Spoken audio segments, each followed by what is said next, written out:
चलो स्टूडेंट्स, आज हम लोग सेक्शन बी, जो हमने आगे के सेक्शन में अधूरा छोड़ा हुआ है, चैप्टर नंबर 5। चैप्टर नंबर 5 आप सबको मैंने बोला है कि 13 मार्क्स का है। 13 मार्क्स में से सेक्शन डी में 50 नंबर का क्वेश्चन जो 4 मार्क्स का रहता है, क्लियर। और सेक्शन नंबर सी में क्वेश्चन नंबर 40 जो 3 मार्क्स का रहता है, उसके पेपर 1 का सॉल्यूशन आपको करवाया हुआ है, क्लियर। आज मैं आपको पेपर 1 सेक्शन बी में, पेपर 1 सेक्शन बी में क्वेश्चन नंबर 28-29 करवा रही हूं। Paper 1 section number B question number 28-29 हम कर रहे हैं। 28-29 मतलब समझो कि 2 मार्क्स के 2 क्वेश्चन आते हैं। मैंने क्यों आपको चैप्टर 55 लेने के लिए बोला है, अरिथमेटिक प्रोग्रेशन, अब पता चला क्योंकि वो सभी जगह पैर रख रहा है, बराबर। आप लोग, कई लोग होते हैं ना सभी जगह पैर रखते हैं, वैसे ये भी सभी जगह पैर रख रहा है, क्लियर। सेक्शन डी में भी है, सेक्शन सी में भी है, सेक्शन बी में भी है, सेक्शन ए में भी है, बराबर। बड़ी मुर्गी पकड़ोगे तो बड़े मार्क्स मिलेंगे, समझ में आ रहा है। इस तरह यहाँ पे चैप्टर 5 मैंने इसीलिए पकड़ा गया है, क्लियर। अब चैप्टर 5 में सेक्शन बी में क्वेश्चन नंबर 28-29 करवा रही हूँ। फर्स्ट क्वेश्चन में ले रही हूँ 28 नंबर। 28 नंबर मैंने पहले भी बोला है, हर एक वीडियो में बोला हुआ है, जब भी वीडियो देखो तब गाला पेपर सेट हाथ में लेके बैठो। क्वेश्चन मैं यहाँ नहीं लिखूंगी, वरना क्वेश्चन लिखूंगी तो आपको बहुत टाइम वेस्ट होगा, क्लियर। डायरेक्ट सम्स करवाऊंगी, सॉल्व करवाऊंगी, क्लियर। सॉल्व भी आप लोग समझोगे कि क्या नई बात है भाई, हमारे पास तो आंसर की है। पर कल मैंने एक वीडियो जो अपलोड किया है आज अभी थोड़े टाइम पहले, वो उसमें आपको चैप्टर नंबर 5 के मैंने 50 नंबर का क्वेश्चन और 40 नंबर का क्वेश्चन करवाया हुआ है, जिसमें आपको मैंने बताया कि गाला पेपर सेट की आंसर की में डायरेक्ट आंसर लिखा है। वो आया कहाँ से, चलो वो बैठा सम पूछ ले। डिजिट चेंज नहीं करेंगे तो आपके लिए बल्ले बल्ले है। क्यों बल्ले बल्ले है? क्योंकि आप वही का वही गोक के रख दोगे।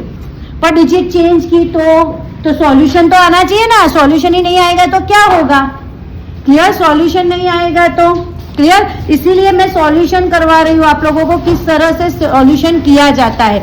जो लोग होशियार है, जो लोग कर ही लेते हैं, उनको तो प्रॉब्लम आने वाली ही नहीं है। पर जिसको मैथ से डर लगता है, जिसको ऐसा लगता है कि भाई हम लोगों को कैलकुलेशन नहीं आएगी, हमारा बेसिक कच्चा है, तो क्या है कि हम लोग नहीं कर पाएंगे, उन लोगों के लिए ये वीडियोस है, क्लियर। चैप्टर 5 में सेक्शन बी में क्वेश्चन नंबर 28 जो बोला है find 20th term of AP. 20th term बोला है, टर्म बोला हो मतलब 820। इसके आगे वाले सम ने आपने देखा था, सम बोलते थे। Sum of 7 term is this, sum of their 17th term is this, clear. तो उसमें एस लिखा जाता है, बराबर। पर यहाँ पे आपको बोला है find 20th term. 20th term मतलब 820 ढूंढना है आपको। ऑफ एपी 2, 7, 12, ये आपको एपी दिया हुआ है। तो एपी अगर दिया हुआ हो तो बहुत ही इजी सम हो जाता है। एपी में से ए और डी आप इजीली ढूंढ सकते हो। ए कैसे बोलते हैं, तो जो फर्स्ट वैल्यू होती है वो आपकी ए रहती है। डी मतलब डिफरेंस। डिफरेंस कैसे ढूंढते हैं, पीछे की वैल्यू माइनस आगे की वैल्यू। 7 - 2 कितना रहता है, 5। अगेन 12 पीछे की वैल्यू माइनस आगे की वैल्यू कितना रहेगा, 5। डिफरेंस सेम आता है। अगर ये सीक्वेंस जो दी है वो एपी है तो डिफरेंस सेम ही आएगा। हमें ए मिल गया, हमें डी मिल गया, तो बहुत इजी है, ढूंढो 820। What is the formula of 820? a + 19d, clear. एक कम आता है, n- जनरल फॉर्मूला है आपकी an की, a + n-1d। पर हमें हर बार लिखनी जरूरी नहीं है, याद रखो जो भी n दिया है उससे कम देना है। तो 820 बोला है तो क्या लेंगे, a + 19d, जिसमें a लिया है हमने 2 + 19, d हमारा रहेगा 5, क्लियर। देन 2 + 19 × 5, 19 5 कितना रहता है आप लोगों का, 95। 95 + 2 97। Then you have 820, 97। 7. Clear? Clear और नॉट? ओके, चलो अब 29 नंबर का सम. 29 नंबर में बोला है find the sum of all integers. Sum बोला है, इसके आगे वाले सम में सिर्फ ऐसा बोला था फाइंड 20th टर्म, तो टर्म ही थी वो, पर यहां पे बोला है सम ऑफ ऑल इंटीजर्स फ्रॉम, क्या बोला है, फ्रॉम 51 to 100. तो 51 से लेके 100 तक के सारे जितने भी इंटीजर है उन सबका एडिशन ढूंढना है. तो 51, 52, 53 कहां तक जाएंगे हम लोग? 100 तक. कहां जाएंगे? 100 तक. क्लियर? और इसमें जितने भी टर्म है, मुझे नहीं पता है कि कितने टर्म है, मुझे नहीं पता है कितने टर्म है, पर जितने भी टर्म है वो सारे टर्म का मुझे एडिशन मतलब सम ढूंढना है. क्लियर? तो मैं किस तरह से ढूंढूंगी? पहले तो अगर मुझे एपी दिया हुआ है तो मैं ये इसका सॉल्यूशन डाला, मैं बहुत सॉल्यूशन में बहुत हार्ड दिया है, इतना हार्ड नहीं है वो आंसर. बराबर हम जो नॉर्मल करते हैं वैसे करते जाएंगे. हम ए लिख देंगे. ए होता है फर्स्ट वैल्यू, डी मतलब डिफरेंस, 52 माइनस 51 कितना आ रहा है? 1. एक दो और करके देख लो, 53 माइनस 52 वो भी 1 आ रहा है. देन इट इज फाइनल कि आपका डी डिफरेंस कितना है? 1. First term, second term, third term, this is the last term. That means मैं उसको ले लूंगी an 100. Clear? Gala paper set में अगर आप इसका सॉल्यूशन देखोगे तो उसमें थोड़ा हार्ड दिया है. कई लोगों को वो इजी लगेगा, पर जो यूज टू है ये मेथड से ए डी ढूंढ लो, ए एन लिख दो, ए एन की फॉर्मूला अप्लाई कर दो, उसके लिए ये इजी है. क्लियर? ए एन मैंने ले लिया 100, लगाओ ए एन की formula. What is the formula? A plus n minus 1 d equal to 100. What is the value of a? 51 plus n minus 1. What is the value of d? 1 equal to 100. Clear? First step 51 को right hand side ले जाओ, then n minus 1 into 1 equal to 100 minus 51. How much remaining? 100 minus 51. करो करो, बैठे नहीं रहना है, calculation करने हैं. 49. Then n minus 1 into 1 equal to 49. अब 1 है, 1 मल्टीप्लाई में है तो डिवाइड में जाएगा. अब डिवाइड में 1 लो ना लो एक ही मेथड है.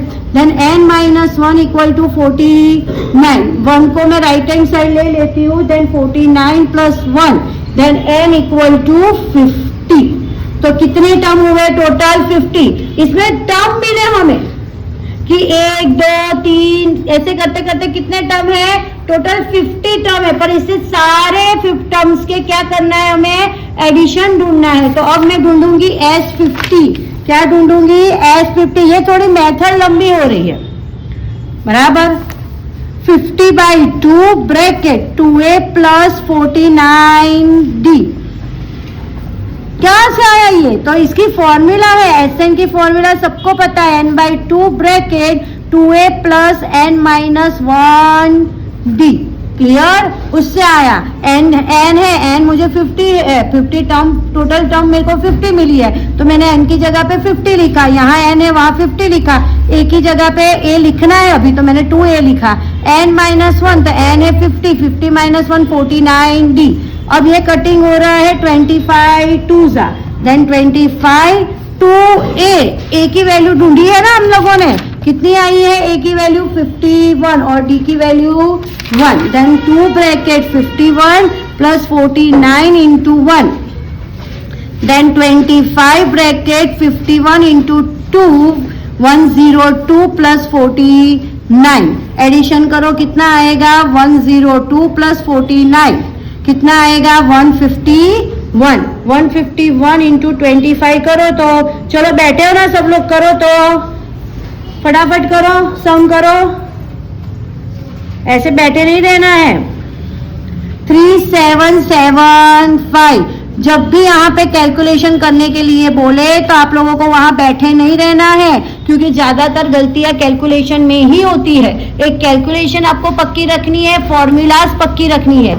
एक बार मैं पूरे सारे चैप्टर का भी रिवीजन करवाऊंगी या शायद 2 पार्ट करके कराऊंगी कि फर्स्ट चैप्टर में आपको इतना याद रखना है, सेकंड में आपको इतना याद रखना है, थर्ड में आपको इतना यूजफुल होगा, फोर्थ में इतना होगा, फिफ्थ में ये है, सिक्स्थ में ये है। ट्रिग्नोमेट्री, खास करके ट्रिग्नोमेट्री, तो ट्रिग्नोमेट्री सब बच्चे नहीं करते हैं, किसी को हार्ड लगता है तो उसमें प्रूव दैट हार्ड है। बाकी का पोर्शन तो इजी है ना, तो वो सब भी हम लोग लेंगे, पर अभी यहाँ पे आ जाते हैं। अभी मैंने आप लोगों को चैप्टर 5 के आगे वाले वीडियो में हमने चैप्टर 5 का सेक्शन डी और सेक्शन सी सॉल्व करा है। आज हम लोग पेपर 1 का चैप्टर 5 का सेक्शन डी, जिसमें 2 सम पूछा जाता है, 28 और 29 नंबर के सम पूछा जाता है, वो मैंने आपको पूरा यहाँ पे सॉल्व करके बताया है। अब हम लोग चले जाते हैं एमसीक्यू पे। एमसीक्यू आप लोगों को 2 मार्क्स के एमसीक्यू भी पूछे जाते हैं। क्लियर? बहुत इजी होते हैं, उसमें फॉर्मूला आपको आनी चाहिए। क्लियर? और मैंने पहले ही बता दिया था कि एमसीक्यू में मैं आपको ऐसा नहीं बोलूंगी कि ये नंबर का क्वेश्चन आता है। हाँ, मैं सेक्शन बी सी डी में बोल सकती हूँ कि ये नंबर का क्वेश्चन ही ये चैप्टर का आएगा, और मैं एमसीक्यू में कभी भी नहीं बोल सकती हूँ। क्लियर? तो एमसीक्यू में कभी कभी एमसीक्यू में पूछ लेते हैं, फिलिंग द ब्लैंक्स में पूछ लेते हैं, 1 मार्कर में पूछ लेते हैं। तो यहाँ पे आपको पेपर 1 में सेक्शन ए मैं अभी जो लिख रही हूँ ना, इस तरह से आपको एक बार पेपर भी लिखना है। पेपर भी लिख के बताऊंगी कि इसे प्रॉपर वे में पेपर लिखो तो कितना अच्छा लगता है। आप लोगों ने कभी अपना पेपर देखा है? कितना ऐसे बहुत ही स्पेस नहीं छोड़ी होती है। ये देखो, नीट एंड क्लीन पेपर लिखोगे तो क्या होता है, कभी कभी क्या होता है, गलत होता है तो भी सही हो जाता है टीचर से। क्लियर? टीचर भी एक इंसान ही है। चलो, पेपर 1 जो है उसमें सेक्शन ए में क्वेश्चन 3 आपको पूछा है। गाला पेपर सेट लेके बैठे हो ना, क्वेश्चन देखो फटाफट। चलो, section paper number 1 section A question number 3, जिसमें बोला है फॉर एन एपी, मतलब एपी है ये बोल दिया है, चेक नहीं करना, ये एपी है compulsory. If d equal to -4, a7 is equal to 4, then find is first value a। मैंने आपको पहले बोला है कि भाई a1, a5, a7 या s7 जिसका भी वैल्यू दिया है वो फॉर्मूला अप्लाई कर दो पहले। जैसे कि मुझे यहाँ पे दिया है a7, तो मैं a7 की फॉर्मूला अप्लाई करूंगी। What is the formula of a7? a + 6d लिख दो उसकी जगह पे। अब मुझे पास से d की वैल्यू है, मेरे पास d की वैल्यू है, क्या है d की वैल्यू? -4, वो मैं यहाँ पे रिप्लेस करूंगी a + 6 ब्रैकेट -4। जब भी कोई भी वेरिएबल की जगह वैल्यू रिप्लेस करो तो आप लोगों ने मेरे सम में ऑब्जर्व किया है कि नहीं मुझे नहीं पता, पर देखो मैंने यहाँ पे a की जगह वैल्यू रिप्लेस की है तो भी ब्रैकेट किया है, d की जगह वैल्यू रिप्लेस की है तो भी ब्रैकेट किया है, मैंने यहाँ d की जगह वैल्यू रिप्लेस की तो भी ब्रैकेट किया है। कभी भी कोई वेरिएबल की जगह अगर आप वैल्यू रिप्लेस करते हो तो ब्रैकेट करके ही करना है। अब करो इसका a - 6 4 = 24, -24 equal to 4, therefore a is equal to 4 + 24, therefore a is equal to 28। आ गया आपका आंसर। कितना इजी था? D option 28।